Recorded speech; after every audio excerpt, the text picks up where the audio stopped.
చిన్నపిల్లల్లో సీజనల్ వ్యాధులు చికిత్స నివారణ. ప్రతి సంవత్సరం కూడా చిన్నపిల్లల్లో ఈ వర్షాకాలం మొదలు కాగానే సీజనల్ వ్యాధులు రావటం అనేది సర్వసాధారణం.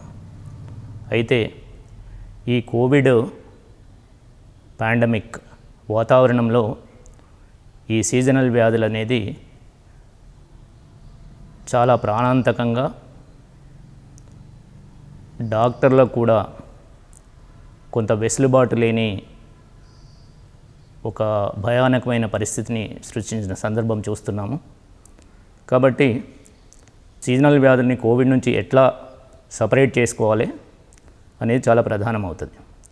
ఎందుకంటే కోవిడ్ ట్రీట్మెంటు సీజనల్ వ్యాధుల్లో చేసే ట్రీట్మెంట్కి మధ్యన వ్యత్యాసం ఉంది.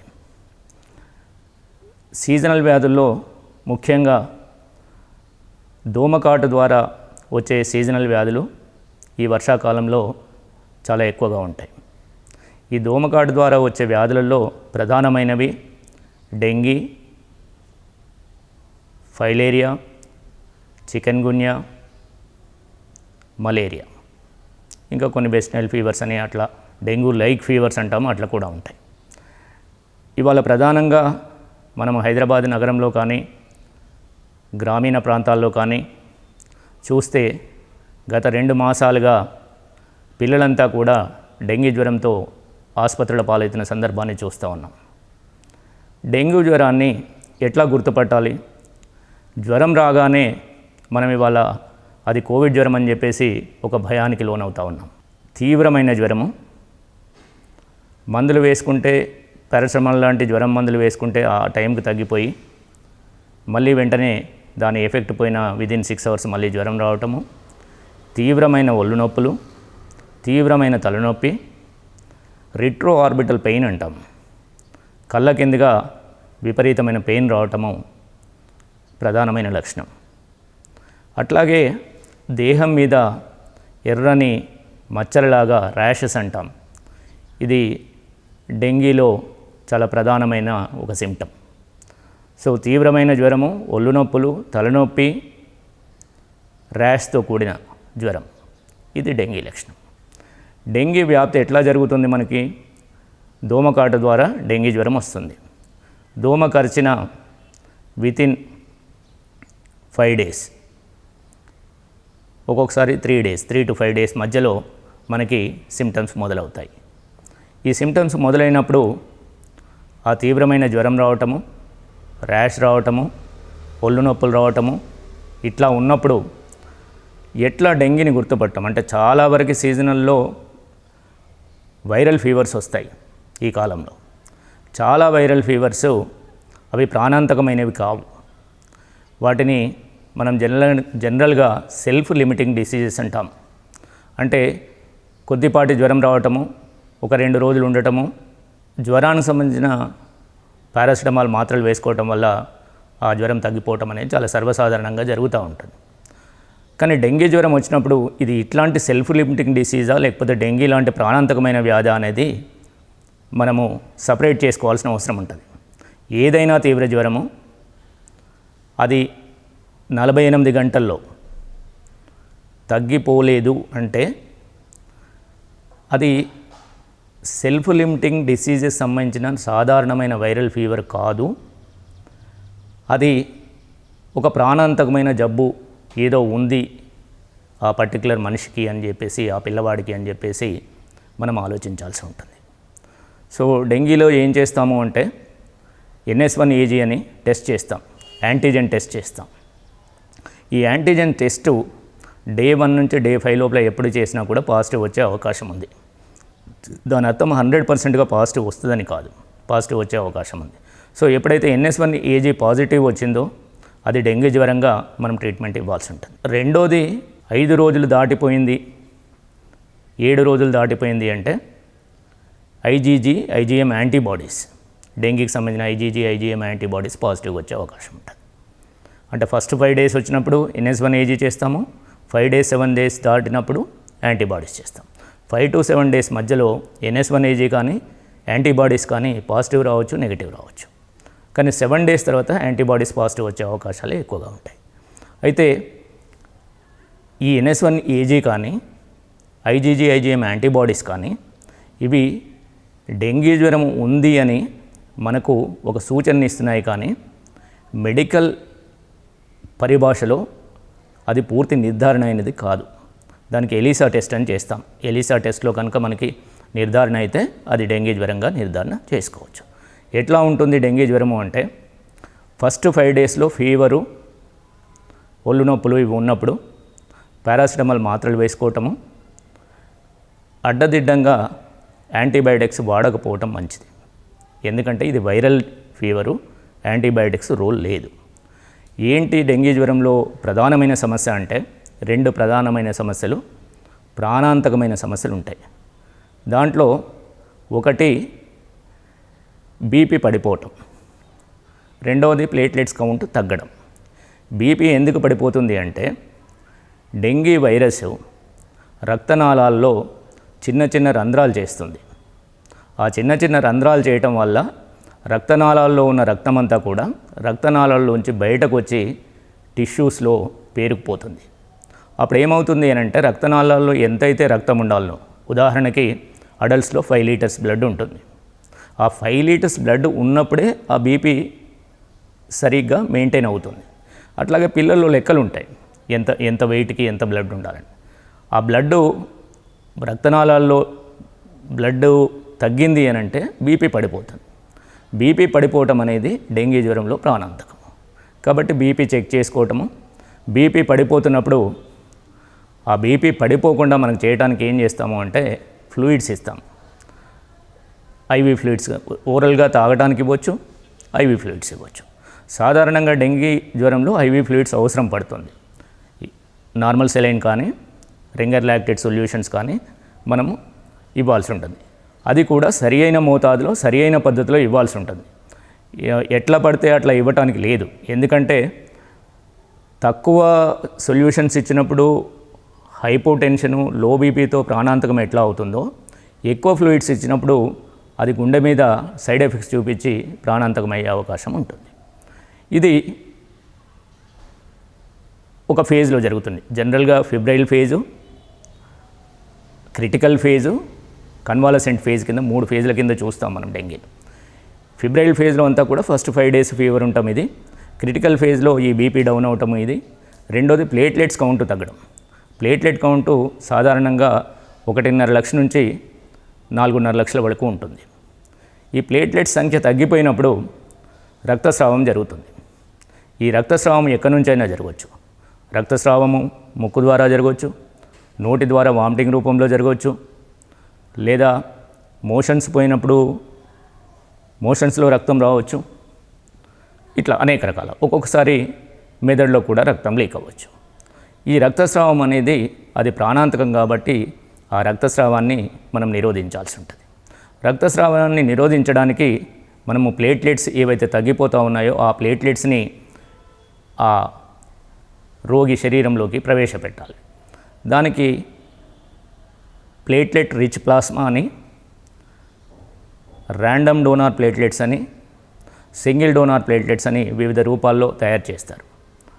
సింగిల్ డోనార్ ప్లేట్లెట్స్ కనుక మనం ఒకసారి ఇస్తే అది ఒక 3-4 రోజుల వరకు ఆ ప్లేట్లెట్ కౌంట్ మెయింటైన్ చేయడానికి అవకాశం ఉంటుంది. కానీ సింగిల్ డోనార్ ప్లేట్లెట్స్ అనేది కాస్ట్లీ, దాదాపు 10-11 వేల కాస్ట్ అవుతుంది.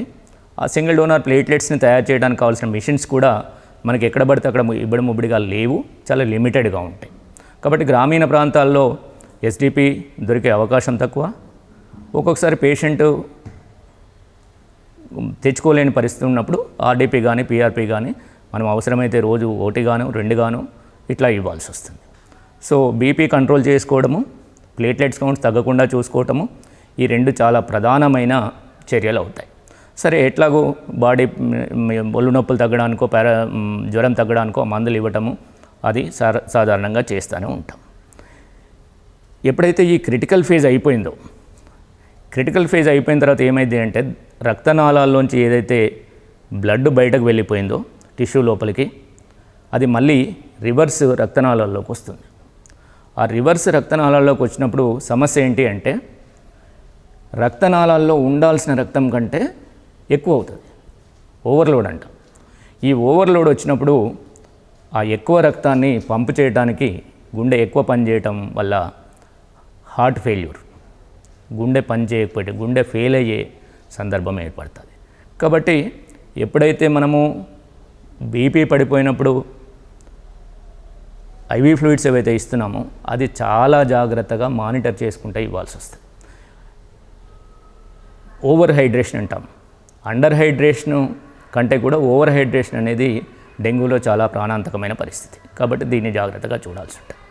కోవిడ్ పాండమిక్గా ఉంది. ఫస్ట్ వేవ్, సెకండ్ వేవ్ చూసినాము. కోట్లాది మంది ప్రజలు ప్రపంచవ్యాప్తంగా కోవిడ్ బారిన పడ్డ సందర్భము, అట్లాగే లక్షలాది మంది ప్రజలు ప్రాణాలు కోల్పోయిన సందర్భం చూసాం.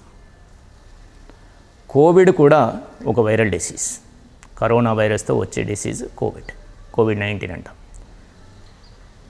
మరి ఈ కోవిడ్ జ్వరం నుంచి డెంగీని ఎట్లా సపరేట్ చేయాలి అని అనుకున్నప్పుడు, కోవిడ్ జ్వరంలో జ్వరము, గొంతు నొప్పి, ఒళ్ళు నొప్పులు, అలసట ఇవి ప్రధానంగా ఉంటాయి. ఈ మధ్యకాలంలో ఒక నెఫ్రాలజిస్ట్ అంటే మూత్రపిండాలకు సంబంధించిన ప్రత్యేకమైన వైద్య నిపుణులు, తనకు ఫీవర్ వస్తే అది కోవిడ్ ఫీవర్ అనుకొని కోవిడ్కి టెస్ట్ చేసుకున్నారు. కోవిడ్ పాజిటివ్ వచ్చింది. అప్పుడు కోవిడ్కి సంబంధించిన మెడికేషన్, ముఖ్యంగా కోవిడ్లో ఏమవుతుంది, కోవిడ్లో మైక్రోథ్రాంబస్ అంటే చిన్న చిన్న రక్తపు గడ్డలు ఏర్పడి అవి ఊపిరితిత్తులలో కానీ మిగతా అవయవాల్లో కానీ రక్త ప్రసరణని ఆపడం వల్ల ఆ అవయవాలు దెబ్బతిని మరణాలు సంభవిస్తున్నాయి. ఊపిరితిత్తుల్లో కూడా ఈ మైక్రోథ్రాంబస్ ఏర్పడి అది న్యూమోనియా లాంటి సందర్భాన్ని సృష్టిస్తుంది. సో మనం ఈ మైక్రోథ్రాంబస్ నివారణ కోసము హెపారిన్ అనే మందుని వాడతాం కోవిడ్లో. అంటే రక్తం గడ్డ కట్టకుండా నివారించే మందు. ఈ అమ్మాయి, ఈ నెఫ్రాలజిస్టు ఆ డ్రగ్స్ తీసుకుంది. తెల్లారి ఆ అమ్మాయి బెడ్ మించి లేసేటప్పటికి severe bleeding per rectum, motion పోయే దగ్గర విపరీతమైన బ్లీడింగ్ అయ్యి హాస్పిటల్కి షిఫ్ట్ చేసేవరకు హాస్పిటల్కి చేరుకునే లోపల తను చనిపోయింది. ఎందుకు ఇలా జరిగింది అని అంటే డెంగీ జ్వరము పాజిటివ్ ఉంది తనలో. కోవిడ్తో పాటు డెంగీ కూడా పాజిటివ్గా ఉంది. డెంగీలో ప్రాణాంతకం ఏంటి? రక్తస్రావం. కోవిడ్లో ప్రాణాంతకం ఏంటి? రక్తం గడ్డకట్టం. అంటే రెండు క్వైట్ ఆపోజిట్ పెథలాజికల్ కండిషన్స్ ఇవి. రక్తము గడ్డకట్టకుండా ఇచ్చే మందు డెంగీ జ్వరం పేషెంట్లో కనుక ఇస్తే ఎక్కువ రక్తస్రావం అయ్యి పేషెంట్ చనిపోతారు. కాబట్టి ఇక్కడ జరిగింది అదే. అంటే ఒకే పేషెంట్లో కోవిడ్, డెంగీ జ్వరాలు రెండు ఏకకాలంలో వచ్చాయి. ఇది ఎందుకు ఇంత ఇంపార్టెంట్ అవుతుంది అని అంటే, జనరల్గా మనము కోవిడ్ పాజిటివ్ వచ్చింది అంటే ఆ జ్వరం కారణం కోవిడ్ కాబట్టి కోవిడ్ ట్రీట్మెంట్ చేస్తామనే పద్ధతిలో పోతాం. హాస్పిటల్స్లో కొన్నిసార్లు మీరు చూస్తారు, అంటే డాక్టర్ గారు చాలా టెస్టులు రాశారు, మలేరియా పాజిటివ్ వచ్చింది, అయినా డెంగ్యూ కోవిడ్ ఇవన్నీ చేసుకోమన్నారు, ఇంకా లివర్కి సంబంధించిన టెస్టులు కూడా చేసుకోమన్నారు, అవి చేసుకోమన్నారు, వీళ్ళంతా డబ్బులు ఎక్కువ ఖర్చు పెట్టిస్తున్నారు అని చెప్పేసి డాక్టర్లు మీద అపవాదు వేసిన సందర్భాలు మనం చూస్తూ ఉంటాం.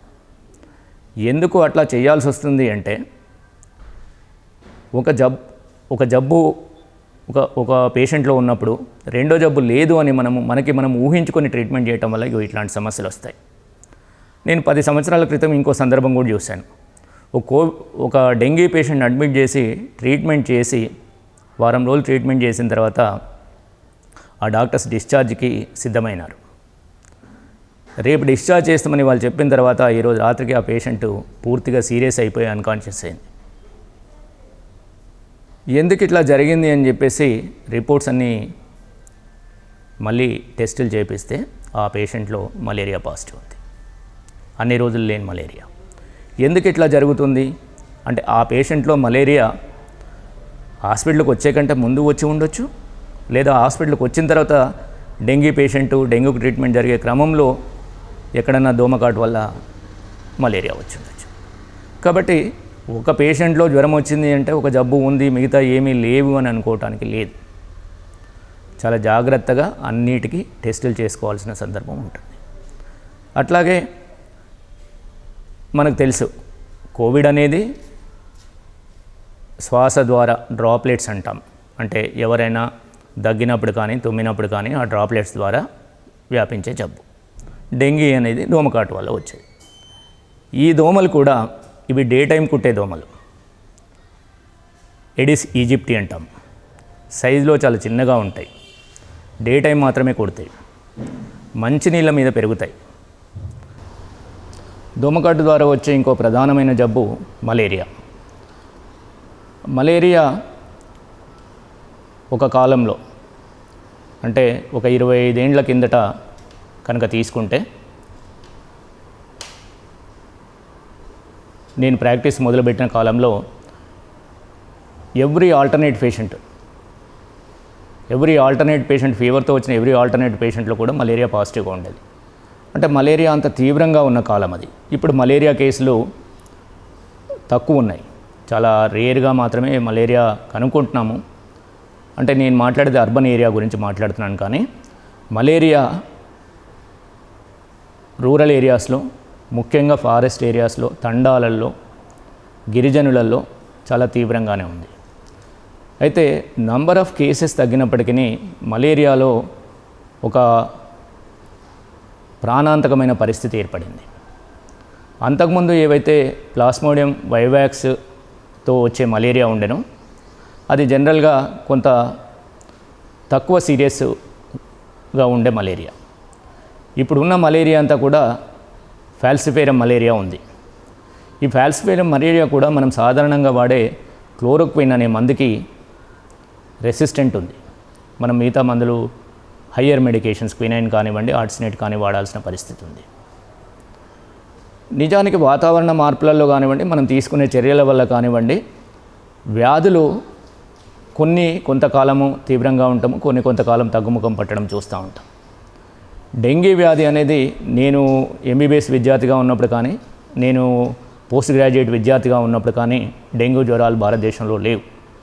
బయట ప్రపంచంలో ఎక్కడైనా ఉన్నాయా అంతగా నాకు తెలియదు, కానీ భారతదేశంలో అయితే ఖచ్చితంగా లేవు. మేము చదివే వాళ్ళం కూడా కాదు. పుస్తకాలలో ఆ పేజెస్, డెంగీ జ్వరం సంబంధించిన పేజెస్ వచ్చినప్పుడు ఆ పేజీలు తిప్పేసేవాళ్ళం. ఎందుకంటే మన దగ్గర లేని జబ్బుల గురించి మనం చదవాల్సిన అవసరమూ లేవు, అవి పరీక్షలలో వాళ్ళు అడగరు, పేషెంట్లు ఉండరు.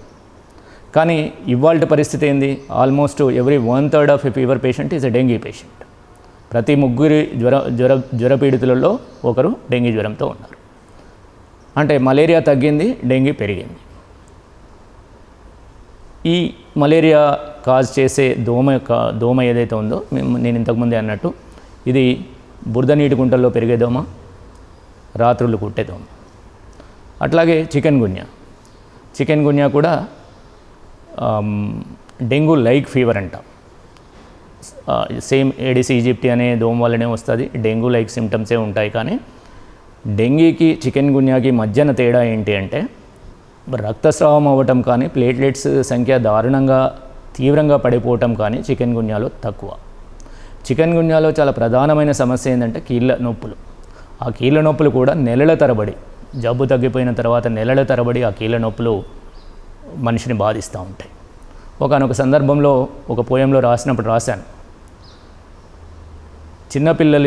చిన్నపిల్లలు లేని చోట ముసలి వాళ్ళు 3 కాళ్ళ మీద అంబాటము అనే వాక్యాన్ని. ఇది చికెన్ గున్యా పరిస్థితి. ఇంకా దోమకాటు వల్ల వచ్చే జబ్బులలో ఫైలేరియా వ్యాధి అని ఒకటి ఉంటుంది. ఆ ఫైలేరియా ఇప్పుడైతే చాలా తక్కువగా ఉంది.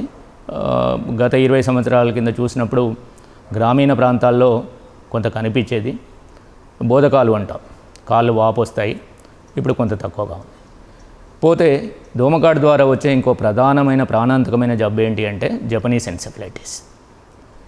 ఈ జపనీస్ ఎన్సెఫలైటిస్ తెలంగాణలో 2003-04 సంవత్సరాల్లో ఒక ఎపిడమిక్గా వచ్చింది. ఎపిడమిక్ అనే పదానికి అర్థం ఏమిటి అంటే, ఒకానొక ప్రాంతంలో ఒక పర్టికులర్ డిసీజు చాలా ఎక్కువ మందిలో వ్యాపించడాన్ని ఎపిడమిక్ అంటాం.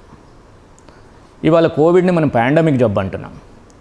పాండమిక్ అంటే ఒక కాలంలో మొత్తం ప్రపంచవ్యాప్తంగా పెద్ద ఎత్తున విరుచుకుపడటం. సో ఈ 2003లో 4లో వచ్చిన జపనీస్ ఎన్సెఫలైటిస్ ఎట్లా వస్తుంది అని అంటే ఇది కూడా దోమకాటు ద్వారానే, క్యూలెక్స్ అనే దోమ కాటు ద్వారా జపనీస్ ఎన్సెఫలైటిస్ వస్తుంది. ఈ జపనీస్ ఎన్సెఫలైటిస్ అంటే మెదడు వాపు జబ్బు అంటాం కదా, ఇది చాలా తీవ్రమైన జబ్బు. దోమ కరిచిన 3 నుంచి 5 రోజుల లోపల తీవ్రమైన జ్వరము, తలనొప్పి, వాంతులు, ఫిట్స్ రావటం, అన్కాన్షియస్ అయిపోవటం, చనిపోవటం. ఇది జపనీస్ ఎన్సెఫలైటిస్లో చాలా ఫాస్ట్గా, అంటే జ్వరం స్టార్ట్ అయ్యి జబ్బు స్టార్ట్ అయిన దానికి పేషెంట్ చనిపోయేదానికి మధ్యన కొద్ది రోజులు, అంటే 2-3 రోజుల కంటే ఎక్కువ వ్యవధి ఉండని సందర్భాలను చూసాం. ఇది ఏదైతే జపనీస్ ఎన్సెఫలైటిస్ వైరస్ ఏదైతే ఉందో ఈ వైరస్ ముఖ్యంగా పందుల్లో నిల్వ ఉంటుంది. దోమ ఏదైనా పందిని కుట్టి అదే దోమ మనిషిని కుట్టినప్పుడు ఈ జపనీస్ ఎన్సెఫలైటిస్ వస్తుంది. సో ఇవి ప్రధానంగా దోమకాటుతో వచ్చే వ్యాధులు.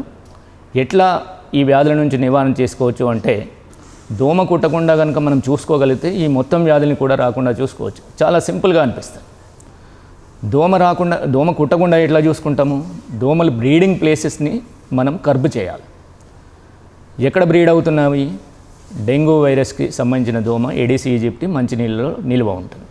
ఎక్కడ మంచినీళ్ళు? మన ఇంట్లలో మనం నిల్వ చేసుకునే మంచినీళ్ళు కావచ్చు, మనం పాత్రలు పెడతాం వాటిల్లో కావచ్చు, మనం కుండీలు పెట్టి మొక్కలు పెంచుతాము ఆ కుండీలలో కావచ్చు, లేదా ఇంట్లో వర్షం పడినప్పుడు ఎక్కడన్నా నీరు నిల్వ ఉంటాం కావచ్చు, అట్లాంటి చోట ఇవి బ్రీడ్ అవుతూ ఉన్నాయి. కాబట్టి ఎక్కడ కూడా మనం ఆ బ్రీడింగ్ ప్లేసెస్ లేకుండా చూసుకోవటము ఇంట్లో అనేది ప్రధానం. ఇది డెంగీకి సంబంధించి. మలేరియా, జపనీస్ ఎన్సెఫలైటిస్ సంబంధించిన దోమలు ఇవి మురుగునీటి గుంటల్లో పెరుగుతాయి కాబట్టి రోడ్ల సైడ్ వర్షాకాలం వచ్చినప్పుడు రోడ్ల సైడ్ వాటర్ నిల్వ ఉండటము, చెరువులు, నాలాలు, అగ్రికల్చర్ ఫీల్డ్స్, కుంటలు ఇవన్నీ కూడా బ్రీడింగ్ ప్లేసెస్. ఎట్లా వీటిని నివారించగలము? చెరువుల్ని మాయం చేయలేము, కుంటల్ని మాయం చేయలేము. కాబట్టి DDT లాంటివి ఏవైతే ఉన్నాయో వాటిని స్ప్రే చేసుకుంటూ ఉండాలి. ఇది చేయాలి. అట్లాగే వ్యక్తిగతంగా ఎట్లా ప్రొటెక్ట్ చేసుకోవచ్చు? దోమతెరలు, పడుకునేప్పుడు దోమతెరలు పెట్టుకోవడం కానీ, కాయిల్స్ పెట్టుకోవటం కానీ, లేదా ఇప్పుడైతే ఆల్అవుట్స్ ఇట్లాంటివన్నీ వచ్చినాయి కాబట్టి అట్లాంటి ద్వారా ఎవరికి వారు, అంటే ఎట్లా అంటాము అంటే ఏదైనా ఒక వ్యాధిని నిరోధించాలి అని అనుకున్నప్పుడు ప్రొటెక్షన్ లెవెల్స్ ఉంటాయి. ప్రొటెక్షన్ లెవెల్స్ ఏంటంటే పర్సనల్ లెవెల్, అంటే వ్యక్తిగతంగా మనం ఏ చర్యలు తీసుకుంటే దోమకాటు నుంచి మనం రక్షించుకోవచ్చు. ఫ్యామిలీ లెవెల్లో ఎట్లా బ్రీడింగ్ ప్లేసెస్ని మనం కర్బ్ చేస్తామో అనే పద్ధతిలో. కమ్యూనిటీ లెవెల్, అంటే ఒక కాలనీలో కానివ్వండి, ఒక ఊళ్ళో కానివ్వండి, అక్కడ ఉన్న అధికార యంత్రాంగం ఎట్లాంటి చర్యలు తీసుకుంటే. అట్లాగే ప్రభుత్వ పరంగా, అంటే వ్యాక్సినేషన్స్ ఇస్తున్నామా, వ్యాక్సినేషన్ షెడ్యూల్లో ఏమేమి ఇంక్లూడ్ చేస్తాము, వ్యాక్సినేషన్ ప్రొడక్షన్స్ ఎట్లా ఉన్నాయి, మన దగ్గర ప్రొడక్షన్ లేనప్పుడు ఇంపోర్ట్ చేసుకుంటున్నామా, ఇట్లాంటి చర్యలు ప్రభుత్వం. సో ఇట్లాంటి అన్ని రకాల చర్యల ద్వారా ఇట్లాంటి వ్యాధుల నుంచి కాపాడుకోవాలి. ఆ కాపాడుకోవడానికి వ్యక్తులుగా సమాజము, ప్రభుత్వ యంత్రాంగము, అట్లాగే వైద్యులు కూడా ఊరికే అంటే జబ్బు ట్రీట్మెంట్ పద్ధతిలో కాకుండా prevention is better than cure అని ఏదైతే అంటున్నామో, రోగాల్ని నయం చేయడం కాకుండా రోగాలు రాకుండా ఉండాల్సిన పరిస్థితిని ఎట్లా సృష్టించుకోవాలనో వైద్యులు కూడా హెల్త్ ఎడ్యుకేషన్ పార్ట్ ఏదైతే ఉందో దాన్ని పరిగణలోకి తీసుకోవాల్సి ఉంటుంది.